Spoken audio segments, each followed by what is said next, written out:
అందరికీ నమస్కారం అండి. ఈరోజు మన వీడియోలో మనకున్న నరదిష్టి, నరఘోష, ఆర్థిక సమస్యలు, ఆరోగ్య సమస్యలు, కాలం కలిసి రాకపోవటం అంటే ఏ కార్యం తలపెట్టినా అది ఏదో ఒక ఆటంకం చేత మధ్యలో ఆగిపోవటం, ఇలాంటి అన్ని కష్టాలకి ఒకే ఒక పరిష్కారంగా మనం కాలభైరవ పూజా విధానాన్ని తెలుసుకుందాం. కాలభైరవుణ్ణి పూజించటం వలన మనకున్న అన్ని కష్టాల నుంచి విముక్తి పొందవచ్చు. అంటే కాలభైరవుడు కాలానికి అధిపతి. కాలభైరవుణ్ణి పూజించటం వలన మనం కాలాన్ని మార్చలేకపోయినప్పటికీ దానిని మనకు అనుగుణంగా మార్చుకోవచ్చు.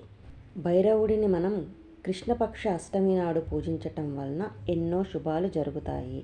భైరవ పూజ శనివారం, మంగళవారం చేయటం శుభప్రదం. అయితే 2024 నవంబర్ 23వ తారీఖు శనివారం నాడు అష్టమి తిథి రావటం, దానిని మనం భైరవాష్టమిగా జరుపుకుంటాం. శనివారంతో కూడిన అష్టమి రావటం భైరవస్వామి పూజకు చాలా శ్రేయస్కరం. ఈరోజు మనం కూష్మాండ దీపం పెట్టడం వలన ఘోష, నరదిష్టి, ఆర్థిక సమస్యల నుండి బయటపడవచ్చు. ఈరోజు మనం కూష్మాండ దీపాన్ని అంటే భైరవాష్టమి నాడు మనం కూష్మాండ దీపాన్ని కుదిరిన వారు దేవాలయంలో అయినా పెట్టవచ్చు, లేదా కుదరని వారు ఇంటి దగ్గర అయినా పూజా మందిరంలో పెట్టవచ్చు. భైరవస్వామి చిత్రపటం ఉంటే ముందుగా ఆ చిత్రపటాన్ని అలంకరించి స్వామి ముందు మనం ఈ కూష్మాండ దీపాన్ని వెలిగించవచ్చు. చిత్రపటం లేనివారు మన పూజా మందిరంలో దేవుడి పటాలు ఎదురుగా ఈ దీపాన్ని పెట్టవచ్చు. ముందుగా ఈ దీపం పెట్టదలచిన స్థలంలో ఆవు పేడతో అలికి, ఆవు పేడ దొరకని వారు పసుపుతో అయినా శుద్ధి చేసుకొని తరువాత బియ్యం పిండితో అష్టదళ పద్మం ముగ్గు వేసి ఆ ముగ్గుని పసుపు కుంకుమలతో అలంకరించుకోవాలి. మనం కాలభైరవాష్టమి నాడు ఈ కూష్మాండ దీపం పెట్టడం వలన మనకున్న అన్ని సమస్యల నుండి విముక్తి పొందవచ్చు. మన దగ్గర భైరవుడి చిత్రపటం లేకపోతే మనం వెలిగించే కూష్మాండ దీపాన్నే సాక్షాత్తు ఆ భైరవ స్వామిగా భావించి మనం పూజ చేయవచ్చు.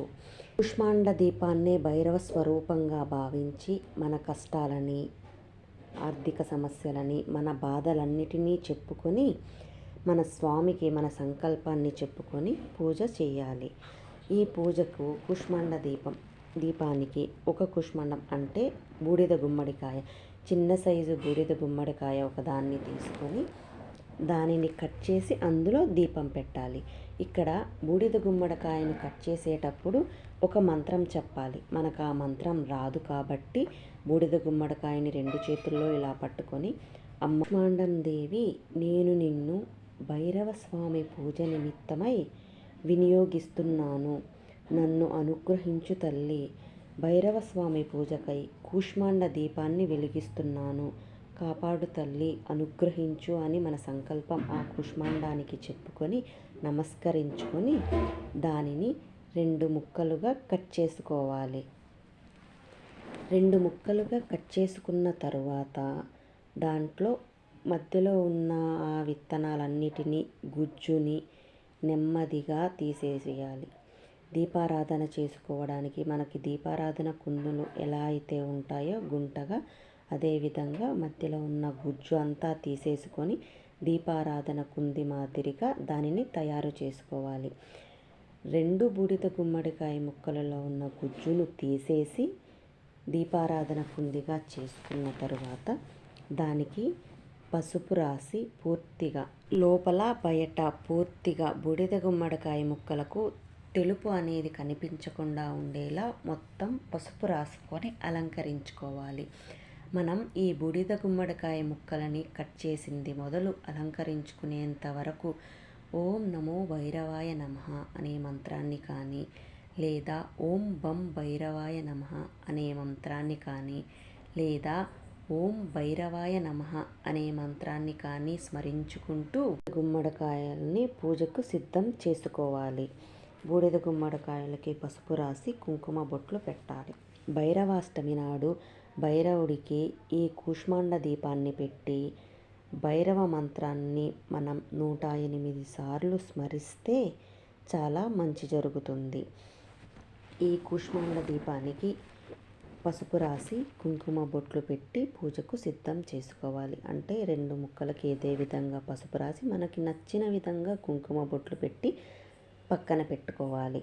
తరువాత మొదట మనం ఎక్కడైతే పూజ చేయాలని సంకల్పించి ఆ స్థలాన్ని శుద్ధి చేసుకొని అష్టదళ పద్మం ముగ్గు వేసి పెట్టుకున్నామో దాని మీద అరిటాకు వేసుకోవాలి.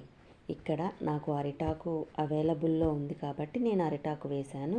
ఒకవేళ అరిటాకు దొరకని వారు ఇస్తరాకు అయినా లేదా పేపర్ ప్లేట్ అయినా వేసుకోవచ్చు. దాని మీద ఇస్తరాకు వేసి బియ్యపు పిండితో అష్టదళ పద్మం ముగ్గు వేయాలి. అష్టదళ పద్మం ముగ్గు వేసిన తర్వాత దానిని పసుపు కుంకుమలతో అలంకరించుకోవాలి. ఈ పూజ గుడిలో చేసేవాళ్ళు ఆ కాలభైరవుడి విగ్రహం ముందు నీళ్లు చల్లి దాని మీద ఇస్తరాకు వేసి అష్టదళ పద్మం ముగ్గు వేసి పసుపు కుంకుమలతో అలంకరిస్తే సరిపోతుంది. ఇక్కడ మనం ఇంట్లో చేస్తున్నాం కాబట్టి ఫస్ట్ నేలని కూడా అలికి ముగ్గు వేసుకొని దాని మీద దీపానికి మనం పీఠం ఏర్పాటు చేసుకుంటున్నాం. తరువాత రాళ్ళ ఉప్పు తీసుకొని మన గుప్పెడలతో 3 గుప్పెళ్ళ రాళ్ళ ఉప్పు 2 భాగాలుగా అంటే 2 దీపాలను వెలిగించుకోవటానికి వీలుగా వేసుకోవాలి. కొంతమంది దీపం వెలిగించటానికి కిలోంపావు ఉప్పుని ఉపయోగిస్తారు. తర్వాత ముందుగా సిద్ధం చేసి పెట్టుకున్న బూడిద గుమ్మడికాయ ముక్కలను ఆ ఉప్పు మీద పెట్టాలి. ఆవు నెయ్యిని కానీ నువ్వుల నూనెను కానీ దీపారాధనకు వాడవచ్చు. మనం కాలభైరవాష్టమి శనివారం రోజు చేస్తున్నాం కాబట్టి నువ్వుల నూనె వాడటం శ్రేయస్కరం. ఎర్రగుడ్డతో వత్తి చేసి దీపం వెలిగించాలి. ఎర్రగుడ్డ దొరకని వారు దూది వత్తికి అయినా కుంకుమ రాస్తే అది ఎరుపు వత్తిగా మారుతుంది. దానిని 2 ప్రమిదలలో పెట్టి ఏకహారతితో కానీ లేదా కడ్డీతో కానీ 2 దీపాలని వెలిగించుకొని 2 దీపాలకి ధూపాన్ని చూయించాలి. మనం శనివారంతో కూడిన అష్టమి నాడు భైరవాష్టమి పూజ చేస్తున్నాం కాబట్టి భైరవుడికి మనం మనస్ఫూర్తిగా మన సంకల్పం చెప్పుకొని ఈ కూష్మాండ దీపం చుట్టూ నవధాన్యాలని నల్ల నువ్వులని వేయటం వలన నవగ్రహ దోషాల నుంచి, అదేవిధంగా ఏలిని నాటి శని, అర్ధాష్టమ శని, శనీశ్వరుడి బాధల నుంచి, నవగ్రహ దోషాల నుంచి విముక్తి పొందవచ్చు.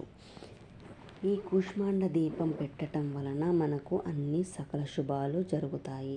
నరదోషాలు, నరపీడ, నరదిష్టి, నరఘోష, అనారోగ్యం, అప్పుల బాధ, ఆర్థిక సమస్యలు అన్నిటి నుంచి విముక్తి పొందవచ్చు. ఈ 2 కూష్మాండ దీపాల చుట్టూ నవధాన్యాలని నల్ల నువ్వులని వేసిన తరువాత వాటిని సాక్షాత్తు ఆ కాలభైరవ స్వరూపంగా భావించి మనకు నచ్చిన విధంగా నచ్చిన పుష్పాలతో అలంకరించుకోవాలి. తరువాత స్వామికి మినపగారెలు, పెరుగన్నం, పళ్ళు, కొబ్బరి, బెల్లాన్ని నైవేద్యంగా సమర్పించాలి. ఇక్కడ కూష్మాండ దీపం ముందు భైరవాష్టకాన్ని కానీ భైరవ అష్టోత్తరాన్ని చదవటం మంచిది. అష్టకం రాని వారు మొబైల్ ఫోన్లో అయినా వింటే సరిపోతుంది. తరువాత స్వామికి మనం నైవేద్యంగా సమర్పించిన పెరుగు అన్నాన్ని, వడలని ఏదైనా శునకానికి అంటే ఏదైనా కుక్కకి తినిపించటం వలన మనకి సకల శుభాలు కలుగుతాయి.